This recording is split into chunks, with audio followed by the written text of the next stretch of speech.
And it tastes like It tastes straight club water. it is not. There's club soda. There's no flavor in this whatsoever, and it's a little annoying. I apologize. It's been in some like kind of warm storage, so I don't know if maybe the sugar like evaporated or I don't know. Yeah.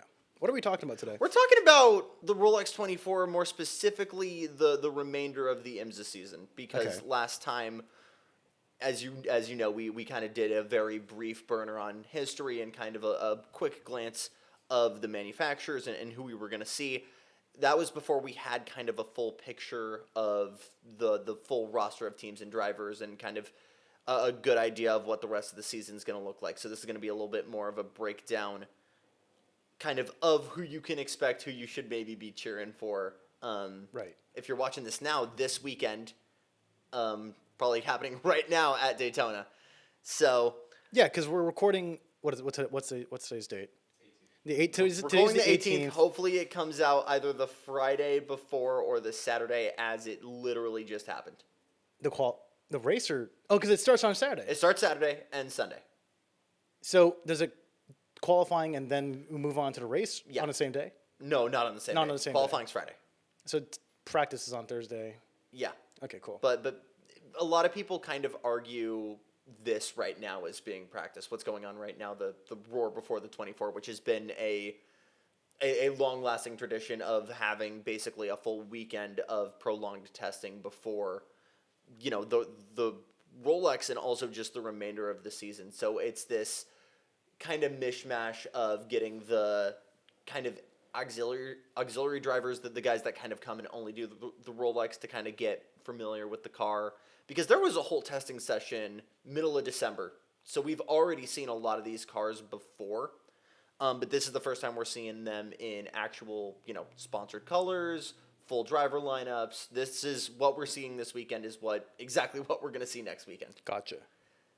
Okay, I want to jump straight into a question Okay. real quick. I just want to know the very basics. What in Formula One we have Ferrari, McLaren, Red Bull, the top Right. teams.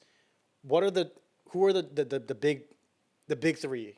Is there a big three So I or think, more? Big four? I think if you asked me that question 2 years ago, it would be Acura and Cadillac because they've traded the overall championship numerous times. And I think just now we're seeing Porsche really, really up their game and kind of step into the scene. They're being ran by Team Penske, which, as you know, is incredibly dominant in IndyCar, NASCAR, like all aspects of what they do. They are very much. So is in that like one team, mentality Penske, Porsche? Is that like a partnership they're doing? What's going on They're there? a full blown factory team. Okay. You're going to see a couple other Porsche GTPs, JDC Miller, I believe Mustang Sampling. Go by a different name now, but Mustang Sampling colors. And there's a very big connection. I might have mentioned this last time, but there's a very big connection between, other pro racing teams in either like NASCAR or IndyCar, and also running in IMSA, like Ray Hall, Letterman, Lanigan Racing in IndyCar. They're the factory program for BMW. So the way I'm understanding it is, I'm going to make another Formula One comparison just to make the Okay, analogy a yeah. little bit easier. You have manufacturers. You have Right. the teams that are manufacturing the cars. The way I'm understanding it is in IMSA, you have teams that are using manufacturer cars to race. Is that Basically, yes. Fantastic example I'm going to give is AO Racing. Sure. Rexy, back there. We already know him and love him. Yeah. There is no actual factory affiliate. Porsche is not writing them any checks at all. PJ Yacht just has that level of money where he's saying, I'm going to order this GT3 car from Stuttgart. We're going to go race it. And you see that a lot on the GT Daytona side of things. That's the big difference between GTD and GTD Pro. GTD Pro, all factory teams. Those are all Gotcha. Okay. guys that are being literally paid by okay. OEMs to go race for them. I see. So a team buys a car, and then do they buy a race car like fully homologated, or It's fully, yeah. We're no longer early GT3 days. Yeah, guys, we're still, buying cars and modifying it themselves to go factory Right. racing. So teams don't We do that are anymore. long Okay. past that point now. So if there's a team that's wanting to buy a car, like a GTD car now, Yeah. like would they Let's go back into the mind of hypothetical millionaire Joey Chow right now. All right, millionaire Joey Chow. I want to enter a team in IMSA, or I want to enter a car in IMSA. Cool. And so who do I can't just buy a Porsche and then modify it. No. No, that's not what we do anymore. Yeah. So how does it work? So you go to, if you're going the Porsche route, you go to their factory in Stuttgart, or you can make some connections, and you say, hey, would love a 911 GT3R. Wanna represent this brand, and we're here to win in IMSA, and we would love to be a customer program for you. And they're like, sounds great. We'll pick one of our 911 GT3s off the line. We'll modify it ourselves from factory, and we'll ship it over to you when it's ready. Cool. Now my question is, a manufacturer who wants to go to IMSA, what is the process for them? And I'm sorry if I'm getting a little too specific here, but So any manufacturer that wants to get into IMSA specifically, the main rule is they've got to actually sell their car in America. That sounds really obvious, but Peugeot showed insane interest in running their hypercar, which they're running in the World Endurance Championship, and giving Daytona a shot.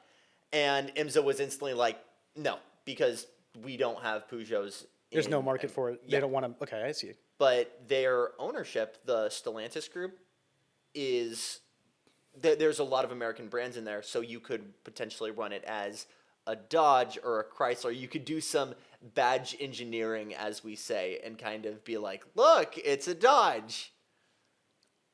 Okay, surely I must have misunderstood that. Can you repeat that for me?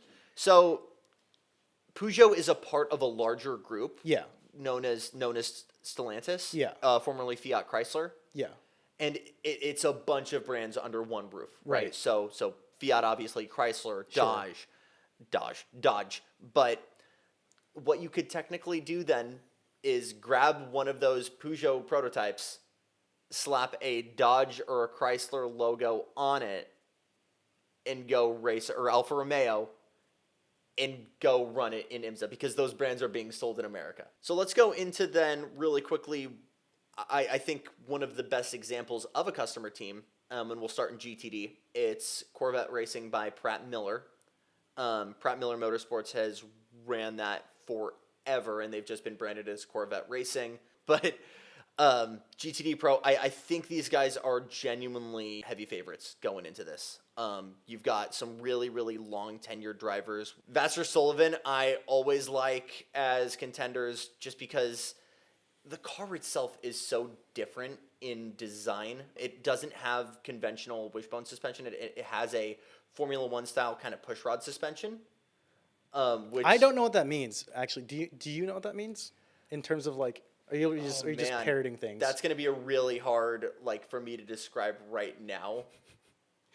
Don't worry about it. It's okay. It's very much built for professional drivers, it seems like. The remainder of GT3 cars are very beginner-friendly or amateur-friendly. I think a lot of drivers would consider the RCF as sort of cutthroat. Okay. Because of its suspension? Because of its suspension and kind of the way it was designed.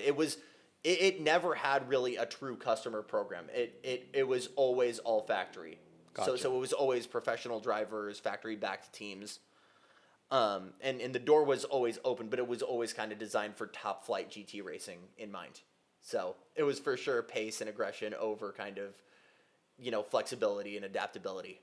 You've got Ben Barnicoat, Aaron Talitz, Townsend Bell, who's former Indy 500 driver, just got announced to join the Fox staff for IndyCar. He's been with them forever. Wait.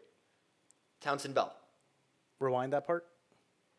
Former Indy 500 driver. Sure. Is going to be on the Fox broadcasting team for IndyCar. Okay. And has been a part of the broadcasting for IndyCar forever. For IndyCar. For IndyCar, yeah. Why? I hate to ask this. Why is he relevant right now in this discussion? He's just a big name in American racing. Is he going to be? Argue. Is he doing stuff for IMSA? Yeah, he's driving for. Oh, he's driving. He's driving in Rolex, driving. but he's also doing broadcast. Yeah. Okay, that's kind of cool. Wait, isn't James Hinchcliffe? Yeah, he's going to be. He's going to be. Is he running this I year? think he's running the Rolex. He did it last year. Hinchcliffe's in McLaren, or he's with Faf. No, he is not this year. We do need to talk about Faf though, because what is that? So Faf, if you ask any Canadian what their favorite racing team is it's going to be Pfaff Motorsports, mainly because they're based there. They've always kind of repped very well with. They've always had kind of a plaid livery, and they were running Porsches forever, and just had a 1-year manufacturer deal with. I'm spacing out right now, McLaren. And everyone just thought it was so like against the grain of them to like give up on their tradition to do that. It was like a papaya flannel, but that car had a lot of issues. They were not really competitive. So they have now made the move over to Lamborghini. The normal plaid is back. So a lot of people are happy to see it back. A lot of people aren't. I think the Huracan always has a chance. I think pace is always really, really strong in those cars, especially when you've got guys like Andrea Caldarelli, Jordan Pepper. These guys have been driving these cars for a while. So I think they've got a really, really good shot in GTD Pro. The only team I actually know about in IMSA that I follow vaguely is the Iron Dames. And They're back this year. And Iron Lynx. So they were running the Lambos, and now they are over in the Porsches. Who? Iron Dames. The Iron Dames, Iron Lynx. What is that? What's going on there? So Iron Lynx is the main team. Iron Dames is kind of a satellite experimental. I can't call it experimental because still experimental? They're very much good. legit at this point. Yeah, I mean they won Bahrain last year, I think. They're a subdivision of Iron Lynx. Yeah. And they've got haven't they been faster than Iron Lynx at some points? Oh, at numerous points. At numerous points. At Bahrain. Yeah. Well, they were faster than anyone there. And they're doing something right because Iron Lynx is not actually running this race. It's just going to be the Dames at Daytona. So it's Sarah Bavi, Rachel Frey, Michelle Gadding, and Karen Galliard. And who? No Dorian Pon. Well, Dorian Pon's busy being second place in the F1 Academy. Yes. Who's that last person? Was it Michelle Gadding? Hang on. No, something Galliard. Yeah, Karen Galliard. I have never heard of that person. I'm gonna be so real. It seems like a new name as well, but they're holding the tradition. Obviously, their livery. Did you see their livery? I have not. I've kind of just assumed it's like the same pink Lambo. It's got this almost like comic book esque livery. I'm gonna have future Joey pull it up right now. Cool. And we'll pause as I pull this up. Yeah.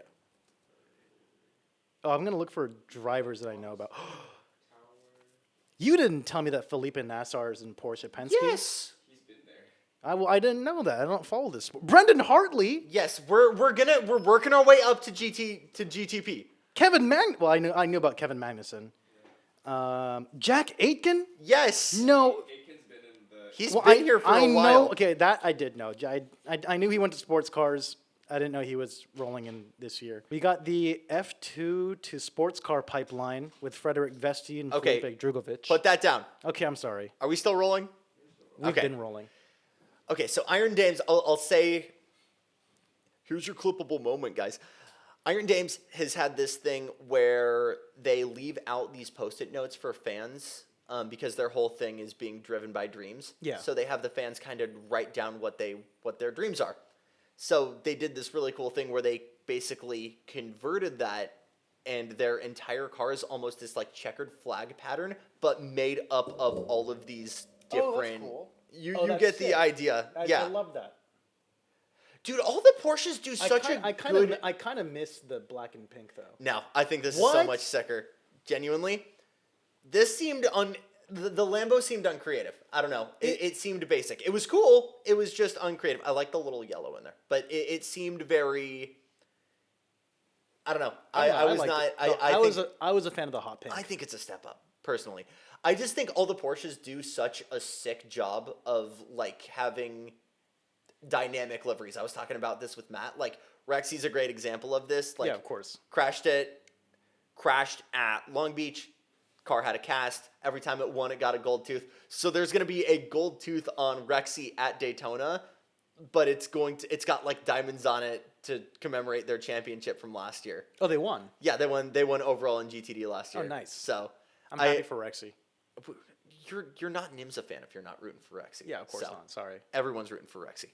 Windward Racing is back. We're always Windward Racing fans because they're the ones that put the little Bowsette sticker in their car and ended up winning not just Daytona last year, but the whole championship. When you talked about that like Bowsette thing, I thought it was gonna be this like big sticker, like it's just like Keep it on the it's radar. like a tiny little decal on the inside. But we found it. You And did it's find there. it. Yeah, The whole internet found it. yeah. I just thought it And was gonna be more it than it was arguably they had not won a championship until they had done that. So I'm thinking that's got to be the formula, right? what, anime figurines, Not figurines, but stickers. anime stickers. Yeah, just waiting for They a glass do. jar. They do. 350Z drivers, they do make your car faster. Don't let anyone tell you anything different. They do. There's one really big lineup that was nuclear that I forgot to mention. Okay, if I told you about the name Connor Zilish, would you know who that individual is? You've talked about him before, and no, I don't. But I don't know. No, I don't know who that is. I don't want to call this kid the Max Verstappen of the American Max Verstappen, but Wonder Kid is absolutely an understatement. Okay, tell me. The guy can win, and the guy can win in genuinely everything. MX-5 Cup, Arca West cars, Trans Am. He won his first ever race in Xfinity in NASCAR at Watkins Glen. Wait, is that trucks or is that? That's the Grand National cars. So the step right below Cup Series. He won his first. He race won his first race at Watkins Glen. in like a team that was competitive, or Yeah. Okay. But the That's guy, still really cool. Yeah. the I kid mean, isn't even 20 yet. I mean, yeah, Kimi Räikkönen couldn't get that. He already has won the Rolex. He That's- won last year in LMP2. What team is he racing for? He is racing right now in a Corvette in Trackhouse by TF Sports. Guys, this lineup is freaking insane. It's Connor Zilish, Scott McLaughlin, who stood on the pole. I mean, former Bathurst 1000 winner, former, Supercar Series champion. Now he sat on the pole at Indy. He's won IndyCar races. Is absolutely an elite driver for Team Penske. And what class is this we're talking about? This is in normal GTD. Normal GTD. Okay. Yep. And then you have Shane Van Gisbergen, who's also very well known. Scott McLaughlin and Shane Van Gisbergen were absolute rivals in the Supercar Series. Both have come to America and absolutely kicked butt. SVG is another great example of like instant success in America. Is that a team? Oh wait. SVG. When I say SVG. Shane Van Gisbergen, Okay, whenever I just mention that realized SVG, Yeah. So we'll take a couple steps back here because his story is insane. Trackhouse Racing in NASCAR has this program called Project 91, and the whole premise is just we're going to give drivers from all over the world a chance to give the Cup Series a shot. Sure. So SVG gets the call up to go and give this a chance in Chicago, and they have it was the first instance they're running this street race in Chicago, and it starts torrentially. Wait, wasn't this was downpouring. a couple years ago, right? This was 2 years ago. 2 years ago. I remember this. I remember this like happening because it wasn't. There was all this hype about bringing the Chicago race. Like there was like a street. It's like a street. It's the circuit. first ever street circuit NASCAR's ever raced at. And then, but it started to rain. Started to rain like torrentially. And that is like NASCAR drivers already are bad at road racing, but road racing in the wet is just like another thing. Shane has raced literally everything. Open wheelers, he's rallied, he's done GT racing. What's He's he done in open wheels? some of the lower tier stuff in New Zealand. I don't know off the top of my head. You would have a field day with this, though. You want to talk about his main tenure is the Supercar Championship, and we're going to do a breakdown for that at some point because it's such a unique series in and of itself. But most of the time, it's high horsepower rear-wheel drive touring cars, usually some pretty loose or really slippy surfaces, and just very tight, narrow street circuits. Yeah. So this is absolutely SVG's jam. It's like he never even left Australia. So he is the first ever international driver to win on debut in the Cup Series. Dude becomes In NASCAR. in NASCAR. Dude becomes an instant phenomenon. And people are saying, oh, well, if he's so great, then let's have him do the Xfinity Series full-time in 2024, and we'll see how good he is. wins Portland, wins Sonoma, is instantly like still dominant on the road courses. That's Ovals, crazy. he's still getting there, but like out of the gate is insane. It actually surprised. So I always hear about ovals being significantly harder than like anything else. Because in IndyCar, I know that like a lot of drivers like people will say, "Oh, he's not prepared for the Indy 500," right? And I just realized there's no ovals in IMSA. Are there ovals in IMSA? I mean, this is the closest thing we get to it. Because there's like an oval section, right? But there's no true oval. There's no true ovals in IMSA. No. Okay, never mind. That question's for another time then. Case in point, both of these guys are like already insanely talented drivers. Right. And multi-talented drivers. They've competed and won in a lot of different things. And this will be their first year in IMSA? This is their first year that they are competing together. Gotcha. Scotty Mack has done a couple races, and he did LMP2 last year for Tower Motorsports. He's done a couple of sports car things before then, but this is Shane's first Rolex. Gotcha. And they are both joined by, I might have talked about Ben Keating a little bit last time. Maybe. He is, by day, he's a car salesman. And he's really, really racked up that, like, enough to go racing full time. But he's very, very well known within the Corvette racing family. Like a Shelby. Because he was a... No. Oh, kind of. Because he was a... You took the wind out of my sails there, brother. Sorry, Come on. It was because, in Ford v Ferrari, he's a... I know. He's a car salesman. No, he's been like one of the most well known like gentleman drivers of the guys that are paying for their own seat. He's easily been one of the most well known. Like, is he good? He's really. I'm assuming he's very good. I'm assuming he has to. He's be. very good, and he's also the only driver that ever tries to do double duty. What does that mean? So he will rotate between this Trackhouse car, this Trackhouse by TF Sport Corvette, and he will hop out of that car, run over to the LMP2 garages, and hop in the PR1 Matheson's Motorsport LMP2 car. That's like some 70s F1 shit. Oh, absolutely. That's crazy to me. Playing absolute multi-duty. Not too much names that totally stand out. Wait, is that two different teams? Or It's two different teams, two different classes. You are going between an LMP2 car and a Corvette GT3 car. And it's not a conflict of interest because it's a different class? Different class. Absolute, no conflict of interest at all. That's got to be the most bizarre contract. Like, I would not want to be that guy's manager. It's a fun thing for him. That's the challenge of it, of being able to say, I'm double dipping. Right. So, and he's paying, but he's the one paying for it. He's paying for it. Yeah. Right, so they don't give. Okay. No, they don't care. Right. That's okay. No, it's so bizarre. Not too many names I think you would know in the 52 crew where Keating's running in the LMP2s, other than maybe Ben Peterson, IndyCar driver for AJ Foyt. Again, a very vaguely familiar name. You're gonna know Paul DiResta. Yeah, of course. I don't. Okay. Paul DiResta running in United Autosports alongside James Allen, Rasmus Lind, Daniel Goldberg. United Autosports is obviously owned by Zach Brown. Yes, okay, good job. Yes. How is Paul DiResta in IMSA? He failed to finish last year because of mechanical issues. He's always been a solid sports car guy. I wouldn't say like a top tier guy that's kind of made the transition over. He's solid though. Okay, I mean, He's I don't in think the anyone slide above. did anyone expect him to be top tier? No, but I mean, you have some guys like Brendan Hartley who just like came over and Brendan Hartley actually deserved more years in Formula One. Let's go over a couple other names you might know in the LMP2 class. Over to the CrowdStrike Racing by APR Machine. I'll say right now, George Kurtz is driving that, the CEO of CrowdStrike. We might have talked about this last time. I think you mentioned that. I mentioned it briefly. So he is back, and we got two IndyCar drivers in there as well. Part-time driver Toby Sari and Colton Herta, who won in Toronto and Nashville last year. What's Colton Herta up to nowadays? Still full-time IndyCar guy. Full-time IndyCar. And is he with what team? Andretti. He's with Andretti. Yeah.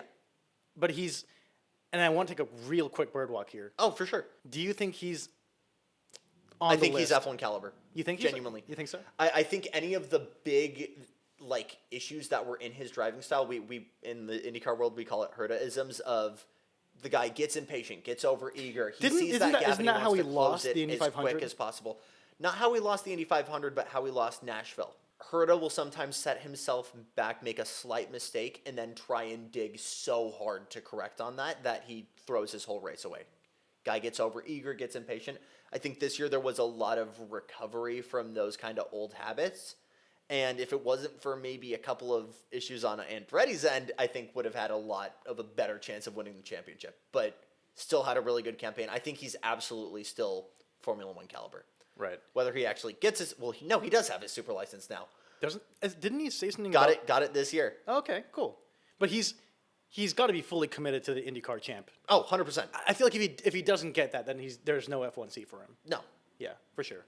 Who else are we going to know in LMP2? Sebastian Bourdais.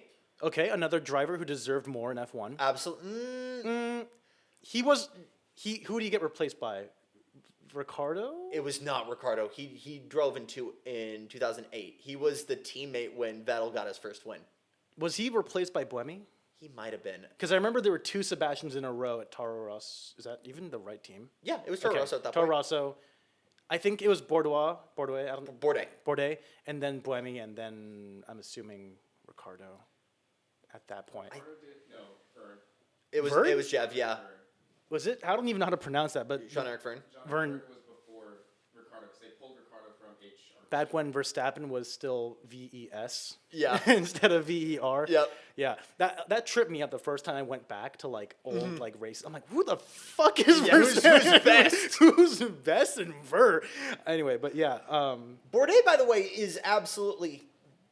He was another reason why we were trying to do this IndyCar to F1 pipeline, because he had won back-to-back-to-back championships. He was in the IndyCar? quickest. Yeah, Before in F1? Champ Car, before Formula One. Yeah, dude was absolutely ringing it with Newman Haas before he went to F1. Well, that was his problem. He just said champ car, right? Yeah. Yeah, That no was towards the tail end, though, of the Civil War that was going on. Was that the series that no one cared about? Cart and the IRL. Yeah. Okay. Who else? Let's see. Oh my gosh. So Pratt Miller doing running the Corvette program also has now a satellite program running in LMP2. You're going to know a lot of guys here. Pietro Fittipaldi and Callum Ilott. No, that's cool. Ilott I know less about. Give me a really quick, because if you give me a few details, I'll know. Ferrari Academy driver. Right. F2 Formula runner-up, 2. I believe. Was he? Wasn't a runner-up? champion. Was not a champion. Went over to IndyCar, ran with Juncos 1 year, left, became a reserve at McLaren, and is now going to be full-time next year with Prema. I was about to say, didn't he just sign with He just Prema? did, I was like, where have I been hearing this name? So wait, Prema and IMSA? Prema in IndyCar. IndyCar, right. That's their Francesco car. Yes, the Yes. Francesco Bernoulli car. Yeah. With so it's going to be him and Robert Schwartzman Yeah. in that car next year. Roman Grosjean is going to be their reserve I driver. remember when they were teasing like their driver lineup, everyone thought it was going to be Logan Sargent. Because they were like... He tested for He was Mike pretty, Shank. He was not bad, was he? He wasn't He bad. was, like, pretty I quick. just think he needs a little bit of a break from racing period before think he so? gets back on the horse. No. I think he can Grosjean it. It's all on what he wants to do. Fair. Genuinely. Speaking of Sargent, Tom Sargent in the Wright Motorsports 120 car, that was the Sunny Hayes, that was the camera that? car from last year. I don't know if there's any relation. I just wanted to point that doesn't out. Logan Sargent have family that races? Or am I tripping? This is something I should know. I that I might be don't tripping. know. I don't know. I just made that up, like out of my ass, like sorta. I don't know if that's. But true. also in that car, in the Pratt Miller car is Pietro Fittipaldi. right, Fittipaldi, bro, is he older or the younger? The older one. He's Enzo's the older younger one. Enzo's the one in Formula 2. Yes. Yeah. I like them because of their personality. Like they have great social media. It's so no. That's the presence I would have if I was like an online driver. Not totally yeah. being like, oh, look at how cool I am, but just like We're here to come with enjoy me. racing. We're here to enjoy Yeah, this. I fuck with it a lot. We've got 2 Brazilian Felipes in the 74 Riley car, Nasser and Drugovic. Fraga and Massa. I have this Nasser dude. What I'm cutting. I'm So Felipe Massa's back. okay. He's driving in the 74 for Riley, alongside Felipe Fraga. I don't think there's anyone else you would know in that. And then Dane Cameron We talked about the 99 car, the purple Spike car that Yeah, AR yeah, Racing's yeah. running. Dan Cameron, who all the sports car guys are going to know him for sure. Very long tenured guy with Porsche, with Penske, specifically Penske, and Honda. So cool to see him over there alongside IndyCar driver Christian Rasmussen, and I think that's about it for LMP2. Again, this is your kind of spec prototype series, Right. but not really. It's supposed to be that lower rung to GTP. Yeah. But everyone's just kind of ended up running the same kind of. I thought Iron Dames was Car. LMP2. Were they not? Iron Lynx is Oh. technically with Lamborghini. Okay. Wait, I thought. Am I stupid? Am I thinking of World Endurance or something? Because Iron Dames and Lynx run a World Endurance campaign, but they're here for the Rolex. Oh, wait. So they're running GTD. So Iron Dames is running GTD in IMSA, but they're running LMP2 in World Endurance. Yeah, But they're like the same program. same program. And The cool thing about LMP2 is that there's no actual like normal car manufacturer in that brand. Like it's all like it's Orica and it's Gibson. These guys just make race car parts. So like AF Corsa, who's a Yeah. Ferrari factory team, those guys will dip their toes in there. Wait, Penske so- dipped it, and Penske, who was getting payments by Porsche at the time, was first giving their team seat time in LMP2. So it's very much like there's not a lot of conflict of interest for manufacturers in LMP2. You can get away So with it. why wouldn't like a team like Iron Dames also be running LMP2 in money? But they already have an LMP2 program. Is it just like is it not the same LMP2? Is what I'm asking. No, but you've got to get all of that crew and that car and that team. Right. Okay. That makes sense. It's a lot of effort to just kind of add another car because it's never just another car, right? right. Yeah. Yeah. Okay. I see what you're saying. All right, big one. GTP. There's going to be a lot of guys I think you know in here. You were already scrolling through and you were like, I didn't know that these people are doing this race. I think this is the one I'm excited for because if I'm thinking of there's the driver that I'm thinking of, if he's in this, I'm going to be really excited because I can talk a little bit about this guy. Okay. We're just going to work top down for all of GTP here. We mentioned the customer Porsches. This is one of them, Proton Competition. Tristan Vaudier, who's former IndyCar driver, I think is the only real... No, Neil Jani. Who is that? I don't know who that is. Neil Jani is the John Glenn dude. Is the only way... He's the John Glenn of racing because Porsche gave him the chance to get in the 919 and set the record. Who's John Glenn? John Glenn is the first guy to break the sound barrier, dude. Come on. I don't know. I'm into cars. No, not that's planes. Chuck Yeager! Jackson! Oh my god. I don't know anything about planes. Cut this whole bit out. We're What's a space dude? John Glenn was the first guy to orbit the Earth. I know. First American to orbit the Earth. I know, Matt. I know. I thought that was a monkey or something. Man. No, like Not monkey. you know the Russian. First Oh, American. there's a dog. There's a dog. There was a dog that they shot up Yeah. into space. Yes. Okay, dude, we're so out of this right now. Keeping this in. We're keeping this in. Okay.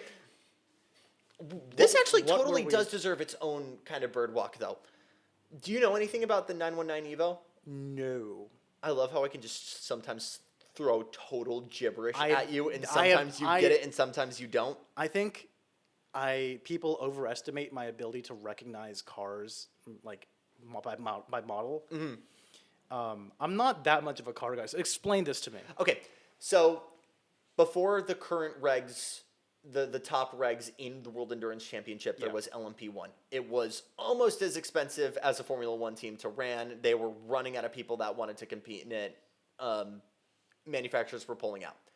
Porsche wanted to kind of send it out in a blaze of glory, so they basically said, what if we literally strip as much weight, add as much power and downforce as possible to this car and just see how fast it can go. They called it the 919 Evo. Uh-huh. They ran it at a couple of tracks. The big one though was Spa, and that's where Neil Jani did his lap. This thing was faster around Spa than the 2017 pole lap in That would've Formula been One. Mercedes. Yeah, Like, is there a specific pole lap you're talking about, or I can get the times up because specifically. if you're talking if it's the one that Bottas set, Didn't Bottas set like a? Am I thinking of a different track? No, it was Hamilton's pole lap from Yep. that year. Oh, that the one qualifying lap that everyone loves to repost on social media. So for reference, Neil drove this thing 12 seconds faster than the normal 919 when it set the pole in WEC in 2017. 1 minute 54 seconds. For reference for how fast that is, recorded the speed trap at 223 miles an hour. Wait, this car set a time 12 seconds faster than what? Than a normal LMP1 car. And this was an LMP1 car. This was an LMP1 car on crack. Did they run it in a race? No, it was just they ran it by themselves to see how fast it could go. Yep. That's crazy. 12 seconds? So putting that into reference, as I'm finding this, Lewis Hamilton did a 142 at Belgium in 2017. Dude, 141. So just almost a second faster than a 2017 spec F1 car.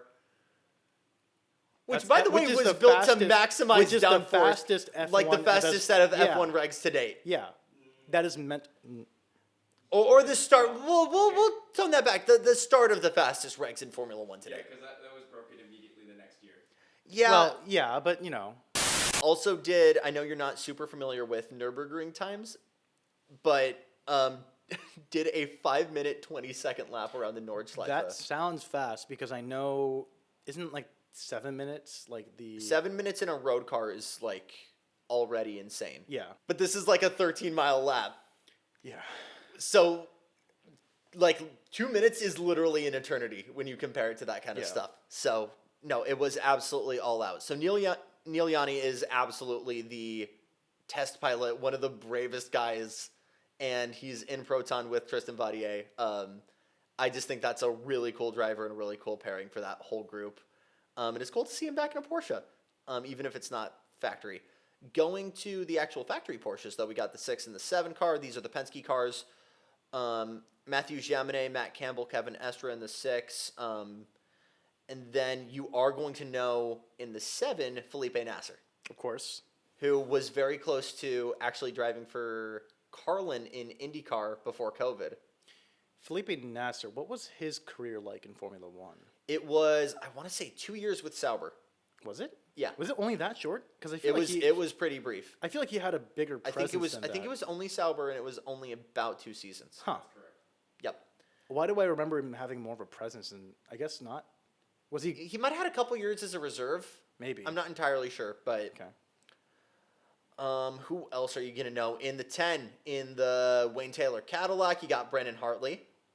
Nice. I thought Brendan Hartley was racing in. He's in LMP2. These are the GTPs. My bad. GTPs. You're good, okay. you're good. Yeah. Who else? Kevin Magnussen in the BMW, baby. That's gonna be very. That's exciting. his full-time gig now. He's a BMW factory driver. That's very exciting. I want to know why he did it, and I really hope I get the opportunity to ask him one day. What do you mean specific? Like why he chose IMSA? He could have driven. He could have driven anywhere. I'm not demeaning his decision to. I'm just curious as to why he picked BMW specifically. BMW or even like IMSA in general. Probably because of his dad.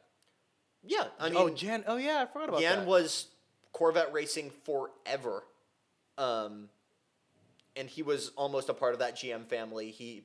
But before the Haas return, he was driving for Cadillac in the GTPs. So, but no, you look at Kevin Magnussen and his dad Jan drove in Corvette racing forever, and Kevin was very close to being in that family before the Haas return. He was driving for Cadillac in IMSA, so this was always kind of part of the game plan for K-Mag. It was just kind of pushed off like half a decade. Yeah, I mean, because when did he first leave F1? Like 2019? 2019. And then didn't he do something with his dad like right after that? I think he did 1 or 2 races alongside his dad. I could be so wrong. I feel like this is what happened. They've done races together, I believe. Yeah. At least one. Let's see. Who else are you going to know? Jack Aitken. You skipped an F1 driver. No, I didn't. Yeah, you skipped an F1 driver in the 10. Have we mentioned Brendan Hartley? Yeah, we did. Will Stevens. Will Stevens. Well, Steve.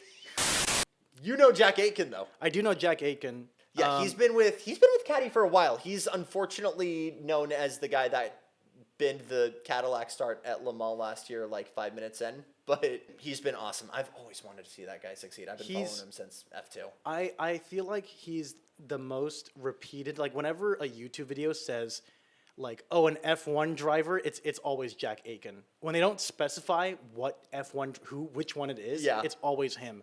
Like in any, like, oh, I hired an F1 driver to like beat my friends in go-karts. Yeah. I knew it was gonna be Jack Aitken. Either that or like, I don't know. Like, so no one else has that kind of like internet personality that used to be F1. Jack is for sure on the list of guys that I wish could have gotten just a couple more races just to see. Okay, we're just gonna run down the list then of the drivers that I know you're gonna know in GTP. Yeah. Felipe Nasser he's with Porsche in the 7 car. This is the GTP drivers. GTP. Okay. Who else? Brendan Hartley in the 10. Did he make the move directly from Formula One to sports cars, or was there like a in between for him? I'm trying to remember. I know that. And the only reason I ask is because I like to have a mental tally list of like drivers who make it out of F1/F2 and then immediately go to sports cars. Because I think it's quite funny when people do that. Matt can correct me if I'm wrong, but I believe he was doing sports car stuff before F1. Oh, I think he was already with Toyota for a little bit at that point. That makes sense. With the Gazoo? Okay. I think it was, GR, but there was already that Red Bull partnership. Right. Who else? Kevin Magnussen, Of who course. just made that move over with BMW. I mean, his dad, Jan, drove Corvettes forever. Yeah, and he's driven races with his dad. Yes. In sports cars before, right? Yes. Okay. And he was almost part of that GM program, drove for Cadillac for a little bit before the sudden call back up to Haas. So this was all kind of just put off like 5 years. How do you think he'll do? I think he's going to do good. He's no stranger to these kinds of cars or endurance racing ever. Yeah. He's got a dad who's done this for a while to learn lessons from. So I actually think he's going to do really well. I'd be surprised if he didn't do well, to be honest. Because I feel like a lot of like he was never bad in that. I mean, he had a career like that in F1. You don't have a career like that by being bad. Right. I feel like he's a bit like Grosjean. Sometimes he's a little too Too aggressive, too prone to crashing. But even Grosjean in IndyCar, I mean, on his day, he's on it. Yep. So that's what I think is going to happen with Kevin Magnussen. Ideally, he's just rocking it, but yeah. You know. By the way, Roman Grosjean is back. He is still with Lamborghini alongside Daniel Kvyat. So that's the same lineup as Grosjean and last time. Kvyat in GTP. GTP. Wasn't Kvyat running with Prema? He might have been in the LMP2s for a while. Wasn't Kvyat? It was Kvyat, Pon, Yeah. and Matt. This is on the European side of things, though, so I This is don't World Endurance entirely know. Championship. This is whack, yeah. This is I get confusing. Sports cars. They should just This is about as close as we've gotten to it being one series. elaborate on that. Top flight category has been different for the longest time. It was LMP1s over here and Daytona prototypes over here. That became DPI, which was already DPI was made to kind of run alongside LMP2 cars. Right. And then they were struggling to balance the performance, so they were just like, DPI is the top category, and LMP2 will stay their own thing. And they both kind of came to the end of this life. Both classes kind of came to the end of their lifespans, and they kind of made this mutual agreement to just run them universally. Okay, so Kvyat raced with Prema in 2023 in the number 63 with Mirko Bortolotti and Dorian Pitt. Huh. And this is in IMSA or in WEC? In WEC. Huh. So he went directly to WEC. Brendan Hartley went immediately over to Toyota's World Endurance Championship program after F1. I guess for Europeans, it actually makes more sense to go to WEC than it does to go to IMSA instantly. WEC or WEC, if you have to do an abbreviation. This has been a weirdly big argument online recently. I had literally never heard WEC before until you said it. That being said, a lot of my discussion in motorsport happened online before this podcast. So I feel like anytime I've talked to my friends about it, it's It has, and it always has been WEC. I don't know. It just doesn't really. I got a lot going on. We got to get through a lot of stuff fast. I'm not saying WEC. WEC. I can't do WEC. for WRC, I can't do work, but Work. it's not the same. I can abbreviate it, WEC. We're not calling it IMSA, we're calling it IMSA, I know, man. but it sounds like I'm WEC. It's goofy. It's like a goofy word. It's like saying eggplant. IMSA isn't a goofy name? IMSA, no. IMSA, it's got that, IMSA, flow. Okay, yeah. WEC is just like, I feel like I'm saying a dirty word. It's WEC Okay. in my brain. Say NASCAR. Say NASCAR, yeah. NASCAR, you're right. We're getting out of this bird walk. You got two guys that you know in the 31, the Wheeling Cadillac. That's the red caddy. You got Jack Aitken, and you got Felipe Drugovich. That's very cool. Felipe Drugovich, a guy who didn't deserve more years in F1 because he didn't get any years in F1. I still think... is he still technically a part of that Aston Martin program? No. I don't think... He's still their reserve driver. Still the He's reserve? still the Okay. reserve driver? That's never going to happen. Hey, they could throw him into another program that they also run. What, like hypercars? Yeah. Which, by the way, I didn't even mention this. Aston Martin was supposed to be at Daytona. But they're not. They're still trying to kind of deal with the teething issues of the new prototype. So this is the exact thing Lamborghini was very close to doing last year with their new prototype. But they are going to skip this. They'll be back in March for Sebring. So sucks that we aren't going to get the V12 yet, but we know it's coming inevitably. We're going to get to hear it at Long Beach. It's going to sound so good. I'm so excited. Who else do we know? Kamui Kobayashi in the other Cadillac with Wayne Taylor Racing, alongside Alex Lynn. If I throw IndyCar drivers at you, are you going to know them? I know Scott Dixon. Scott Dixon. Okay, he's in the Meyer Shank racing car. Oh, he's racing IMSA. Yeah. That's sick. He's done that forever. Yeah. I didn't know. So the only I don't really know much about IndyCar. Mm-hmm. I went to one race, which was Long Beach Grand Prix last year, and that's where Scott Dixon won off of some crazy fuel saving. That's always been the name of Scott's game of just that's like, when I if learned there's it. any And strategy I can make I was it like, work. okay, this is my guy. This is who I'm gonna start rooting for. There we because go. I think he's Okay. awesome. Yeah. That dude has won more races after his 30th birthday than before his That's what 30th I'm astounded birthday. by. The fact that he's still like competitive. Dude ages like wine. No. Yeah.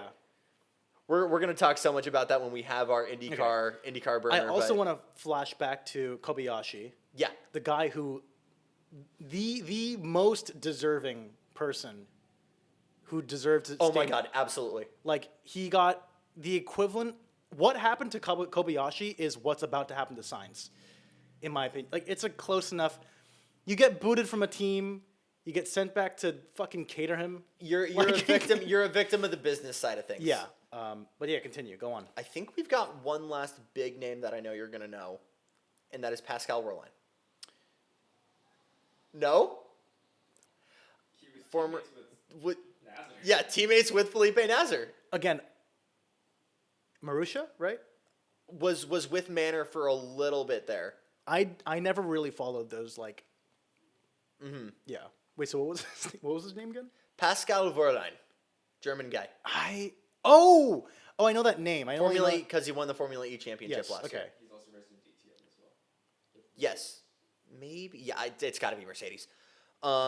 Raced with Manor. Did spend 1 year. You're so right, and I apologize, Matt. Did do 1 year with Sauber, and Nasser was indeed his teammate. He was for sure one of the more underrated talents in my brain. He was Mercedes reserve before Ocon. Right. Oh, okay. Dude, That brings me a little more they did context. him so dirty. There was some outlet that literally was talking about like because he had this really gnarly Formula E crash, and the title was Lewis Hamilton's. They described him as Lewis Hamilton's former reserve driver, not defending Formula E champion. Like that. Well, they got it. Well, they gotta. I know you got to get that click value. Yeah, But that's saying like that's really scummy. yeah, that's like describing like an NBA player as like Michael Jordan's former teammate talks about something insanely traumatic. Max Verstappen's girlfriend's ex. You gotta mention Tom Blomqvist Oh my god, we do. has beaten Verstappen to a championship, unlike Lando Norris. Yes. Formula 3? Yes. Yep. Tom is another guy that's driven absolutely everything. Oh, Nick Yeloli is also. He was a reserve. He was a reserve for Aston Martin. Yes. We love Nick. And both of those guys are now Meyer-Shank Racing drivers. So he's been racing. He won the championship in 2023 with Mike Shank. Mm-hmm. Got the opportunity to go try IndyCar with him. Don't look at me like that. No, he didn't. Yes, he did.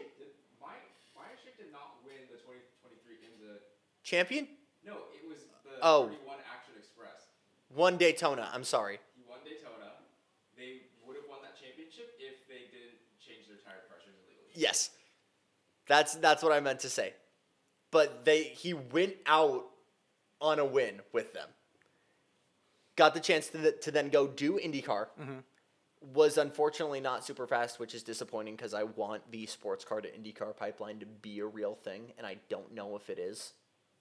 I think going, and this is like not me demeaning sports cars as like a lower motorsport than open wheels, but going from sports cars to single seaters is always going to be harder just because there's so much more of a narrow pipeline that exists for those categories that you're going to be facing. Like, even between regional formulas, and I'm going to go on a bit of a bird walk here, but you have people like Miata, who went from Super Formula to Formula 2. Very comparable equipment, faster than Formula 2, actually, Super Formula is, yet he still suffered a lot just because the way they drive the cars around European circuits, between a sports car and between single-seaters, there's going to be a difference in the racing lines and stuff. So I'm never like super optimistic when a sports car driver comes and tries to do other things, to be honest. Yeah, and Colin Braun did the same thing. He tried giving it a shot. He was his former teammate. Just both of those guys could not really get the pace that they were really hoping for. But Tom Blomqvist made it to the Indy 500. That was his last IndyCar race because he crashed turn 1 of the race. Just dug a wheel into the grass and collected maybe 3-4 people in the process. Oh, it was like totally his. It was, and he owned it, but it was like very much his fault. He got Marcus. He's the reason Marcus Ericsson could not win that race. Ooh. So yeah. Oh, I'm sure people were angry about that. Oh yeah. Oh yeah. Okay. Yeah. But like almost immediately after that, Mike Shank was like, "Yeah, we're gonna find someone else for the rest of the season." But no hard feelings because he's back now in the recently rejoined GTP program. What's it called when you like? Has he built up an image of himself again? Has he kind of like? I don't think the image has never necessarily been bad. I think the IndyCar tangent was always kind of considered as like a little bit of a science experiment, and we figured out that it failed. And Mike was like, "That's okay. We've got plenty of people we can pull in," and that's how David Malukas got a chance to go drive IndyCar again. Yeah. So, no hard feelings there at all. But he's with the. There's a lot of Vists in here. We got Tom Blomqvist, Felix Rosenqvist, who's also the full-time IndyCar driver, alongside Scott Dixon. Oh yeah, okay, Scott Dixon. We already talked about that. We already talked about it. We can. I think that's really all I've got for like big highlights on teams we should be looking for and drivers we should be looking for. Pelot is in the 93, the other Mike Shank car, alongside Nick Yeloli. Why am I blanking on Pelot? Oh, three-time champ of IndyCar. Okay, that's right. Yep. And the contract issue. And the whole contract issue That's with what I McLaren remember him from, and Alpine and that whole weird domino effect of maybe driving Formula One. I do think he's Formula One caliber. I still think he's young enough where he could maybe go give it a shot. I don't think 24. No, he's late 20s, early 30s. I don't know the age. I don't know if that's my head, but the last time they let a 27-year-old into F1. Nick DeVries. Oh man, yeah. No, I think that may have been the nail in the coffin for taking old rookies. Yeah, we're gonna find out. We might find out how too young is though with Kemi. Well, we'll see. I don't think so. I think people are putting some weird pressure on him, but I don't want to get into like Formula One territory. Yeah, but this is proof that we've birdwalked too close to the sun, and I think we're gonna kind of close this out. Oh, we got a Super Formula driver too. Oh, Who? do we know? Kakunoshin Ota is in the 93 as well. Oh. Speaking of Super Formula, Uh-huh. I was at the Tokyo Auto Salon in Japan, Uh-huh. and they had like a display of the Honda had like a whole thing, and they had oh my god, who was the champion? Oh, there was a Super Formula car there. It was super sick to check out. Yes, didn't catch that, but yes. What's his name? Something Nojiri. Nojiri, yeah. SF23, number 16 car, super sick. Very cool experience. And they also had like the F1 car from like the 1960s. I think 63 or 64 was Honda's first ever F1 car, and it was really, really cool. Oh yeah, we did a short on that. We did do a short on that. You should go watch it. It has a 1.5 liter V12. 1.5. Transversely. Dude, their engine, it was That is so. the car was like horrifically unreliable. But Yeah, because you make a V12 the size of a carton of milk and you But- put it this way. the engine was very good. It was an incredibly fast car that just broke down every time they needed it to work. So that was like the Honda engine that McLaren had in 2017, except for the part where it was fast. where it was Yeah. good. That engine won them a race in Mexico the next year. So Yeah. yeah. Okay, so we got two Super Formula drivers, one former in Alex Palou, because before IndyCar did a little bit of a sprint with Team Really? Go. I didn't even know that. Okay. Did Nick never did it. No, Did nobody actually races in Super. I'm talking about in the 93, Matt. Oh. And then Specifically in the 93. Oh yeah, that is two Super Formula. Two Super Formula drivers. Kind of weird. Kind of weird. Kind of where I think is a good place for us to kind of end this bird walk in the guide, and what has been this kind of yap session / we kind of just help you sort of get ready for the Rolex, but just kind of talk about our feelings a little bit. Yeah. We have any takes at the checkered here? At a check. How long have we run for? Hour 12. Really? Holy shit. I want to talk a little bit more about the Rolex 24, the race itself. Okay. Because we actually honestly didn't do that much of that. Yeah. But so what I'm going to say is this. The only place where I've seen the Rolex 24 is in the movie Ford v Ferrari. And that wasn't even filmed at Daytona, was it? Shot at Fontana. Fontana, which is in Rest in peace. California. Yeah. That's funny, but I heard I did a little bit of digging into this when the movie came out. And if you look at the old the 60s Daytona track, it looks nothing like No. Daytona. Like there's really no point to be complaining, because even if it was the real Daytona, they would have had to CG everything becomes out. so insanely different. Yeah. There's like one part of the track that's like kind of the same. And it's like all the grandstands, yeah. That's cool. Another movie it's going to be showing up in though is the F1 movie. We might have talked about this briefly. We talked about it. You talked about it last time with Nikki. What you failed to mention was why they're filming at the Rolex 24 at all. It's because Brad Pitt's character races in IMSA during his retirement break. The story is of a guy who crashes in F1, goes to sports cars, and this goes back to F1, which is basically the Alonso route. Yeah, so we saw we saw the pass out scene at Las Vegas. That's going to happen. We know that Brad's going to eat it in Vegas. I think isn't that like a modern version of wasn't that like the present day? That might have been a present day. I don't think we've seen any footage of what his crash is going to look like. I don't think we're ever going to get another opportunity where we see so much of the production of a film and then getting to put the puzzle pieces together. It's very cool. I'm very the reason I'm really excited for this movie, for the F1 movie, and I do hope we get to do a longer podcast episode on just this. Have you ever seen the 1966 movie Grand Prix? I've seen bits of it. There's I'm not gonna act like I'm super smart and have seen it, but there's one clip that I've seen with the onboard cameras around the track, and one of the cars shifter brakes and it ramps off and it goes into the ocean. Yeah. That at Monaco. They filmed the crash at Monaco. The really cool thing about this movie is that it's like, I mean, if you just watch it once, the opening 10 minutes is just pure visual F1. Yeah. 1960s race coverage. What does it look like? Broadcast. Yeah. Looks terrible. Yeah. It's super boring.